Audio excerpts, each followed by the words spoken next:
Alright guys, welcome back to another Madden 13 video. Again, I apologize about my voice. I'm very under the weather, but I'm going to continue to bring you the best Madden videos I can. Because of that, I ask that you take a moment, hit the like button for me, try to get every video up over 100, 150. Also ask that you subscribe to my channel if you don't currently. I welcome your criticism of this video in the comments section, and while this plays at speed, I ask you to follow me on Twitter. My username is ShutdownSafety. My Bills Online CCM, a run play here that gets a loss of about 4 yards on a dual linebacker hit. Want to go back, last video I did, talked about very good zone blocking and basically a flawless execution of a run play. I wanted to show you guys this play because I feel like it shows on a much more consistent basis what you're going to see out of Madden 13. And I want to start off by saying I believe there's a fundamental misunderstanding of how EA replicates players getting beat and how players want to get beat. I don't I don't mind a 4 or 5 yard loss on a run play. It's going to happen. It happens in real football all the time. I mind the way it's executed. Have my blockers get beat on a power move, on a finesse move, but don't have a simulation football game replicate players who have spent their entire life in a sport, seemingly lose all focus and capability to understand fundamental footballs and principles. So with that in mind, we're going to take a look at some of the things that happen on this play. Going to start off with a pulling lineman. Now when a lineman pulls or blocks down, he needs to keep two things in mind: his speed and his momentum, and taking that to the second level. In this case, this lineman needs to run out and try to make contact with that linebacker. What you can't do is stop, strafe, and then run straight forward, because at that point you've essentially contributed to blowing up your own running play and taking any reason for running and blocking down out of the equation.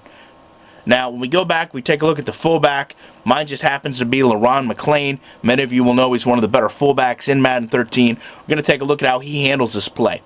Runs outside, and at this point he's confronted with a situation where he can do one of two things. One, he can either assess that he sees the linebacker is beating the tight end and needs to come over, chip, and help set the corner. Or two, he can ignore that, or maybe not see that because of an awareness situation, run past it and block to the second level and take care of that other linebacker. Those of you who have not been blessed enough to play football might not know that it's very difficult in a run play for a fullback to be wrong. The halfback is trained to read the running back and run to the helmet side, or sometimes referred to as the clean side of the fullback, meaning he's going to watch where this fullback goes and then run off that, knowing that he's going to run to open field. Now, just to take an extra moment on this, I played safety my basically entire career. I always read the fullback for those keys to understand what to do. So, for example, when I see this fullback cut over, I'm going to pursue down because I know there's a good chance if the halfback properly reads his block, I'm going to be pursuing toward him. Now, if by chance the halfback were to improperly read his block, I would know one of two things would occur. One, he would be running into the help, meaning I've got my defensive end and linebacker already down there being blocked. They may be able to get an arm out and slow his progress, but also, as you can see here, he's running in to the middle of the defense, which of course is going to have a multitude of players there to help aid in the tackle. What can happen is this. You can see fullback runs past. Now he tries to stop. There's no position in football where you're going to be able to stop and make up for a mistake. What you have to do in this situation is trust that your halfback is talented enough to make this player miss. Through juke, through spin, whatever the case is going to be, and continue to run out and block at the second level. Let your player take care of himself once you've missed on your assignment. Doesn't happen in this case.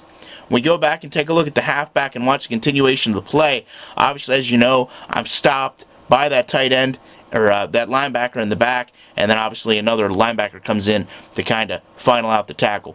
One other point I want to make. When it comes to interactions with the tight end, again, it comes down to a football principle. He needs to understand that numbers 68 and 77 are going to double team the defensive end, and therefore his interaction with this linebacker needs to be done at the side. So he needs to understand what's going on here and interact with his player in a different style of blocking rather than taking him on.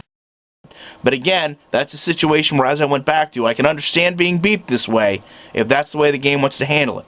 What I can't understand is being beat by two blockers that do nothing and again blow up my own play. Watch it one more time at speed from the halfback. I appreciate you guys dealing with my voice in this very long play. I will be back in the week with more videos.